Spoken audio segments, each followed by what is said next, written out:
And with your permission, Mr. President, we will proceed directly to questions.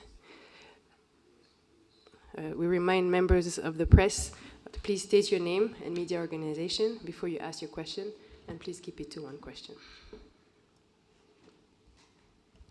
Kenzie? Thank you, Excellence. My name is Kakoza Mwiza Charles, commonly known as KNC. I work for TV and Radio 1. My question, DRC government rejected or refused to put into place the commitments, Washington commitments of June 27th. And recently we heard that you may meet with Congress president in the USA. If true, what should we expect regarding the Eastern Democratic Republic of Congo peace and Rwanda in particular? Thank you, sir. Well, I'm sure you are familiar with these stories where people may say one thing and do a different thing altogether. And sometimes it even becomes a pattern for some people to just not do what they have said they are committed to doing.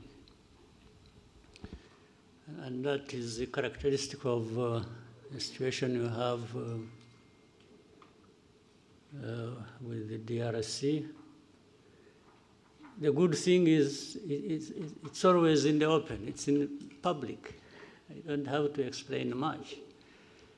If they were doing it quietly, people would get confused and start saying that maybe others are actually responsible for all that they are seeing.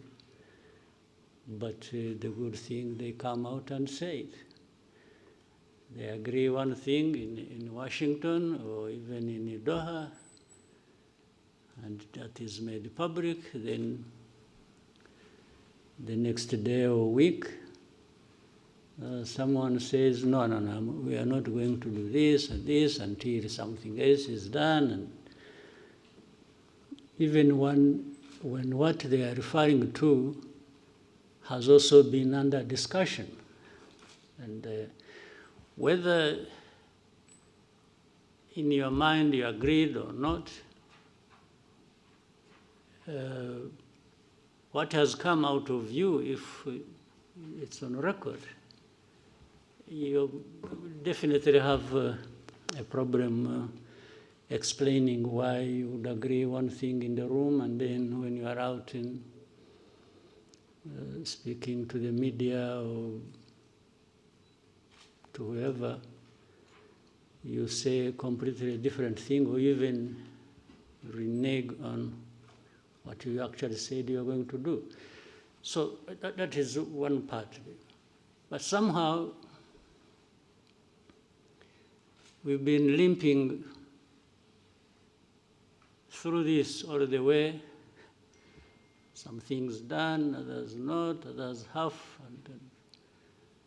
And now maybe possibly we with the time taken and effort, we will find ourselves in Washington, which I should have started with. I think the fact that there is even a possibility of meeting in Washington and discussing or agreeing or signing anything is a good effort. For all the years before, we haven't had anything like that.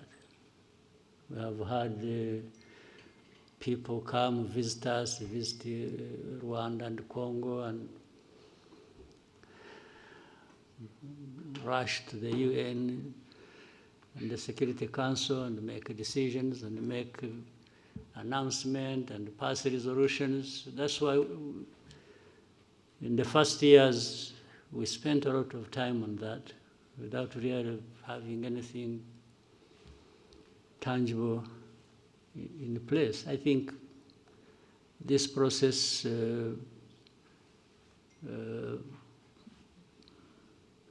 or the two processes, one in Washington, another in Doha, but talking about Washington, it's a good step in the right direction. Whether we arrive at a decisive moment that gives us a clear possibility and optimism that we are near finding lasting peace and so on. Yeah, it's something we can still continue to hope for and work towards, but at least there is that possibility, there is that framework that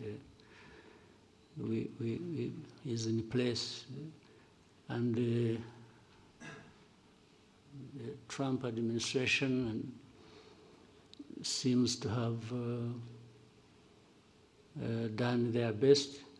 You know, some of these processes will not work, not just because we are meeting in Washington or the powerful United States is involved. Yes, they have a big role to play. It's what I was praising them for, having made a huge effort. But until those people concerned directly, they themselves want and commit to achieve the end result, which is stability, peace, and security for all that needed, even the most powerful will remain wondering which way to go, or frustrated, if you will. So the onus is on us, mainly the people, the leaders, DRC, Rwanda, and others in the region. You know, Washington took over this when there were also other efforts underway. I'm sure maybe one of you will be asking, or you yourself had it on mind but didn't raise it. You would be asking, where is the East African SADC process? Because they were there, or the AU, or whatever. That speaks volumes. And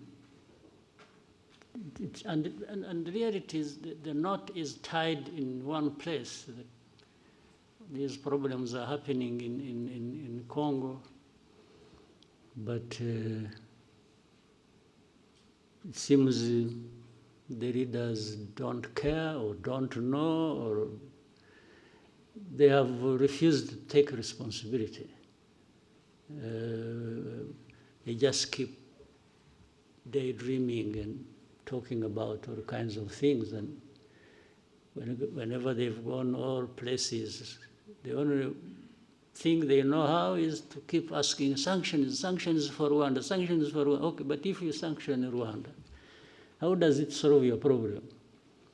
How does it solve your mismanagement of your counter affairs? How does it give citizenship rights to the people who have been complaining for decades and have had to take arms and fight you? How does it solve the problem of you having to import mercenaries to come and fight for you? How does it do that? I mean, you know, people should really see things for what they are, and you may hear so many stories about different things, but you also have the ability to see through all that and make your own judgment.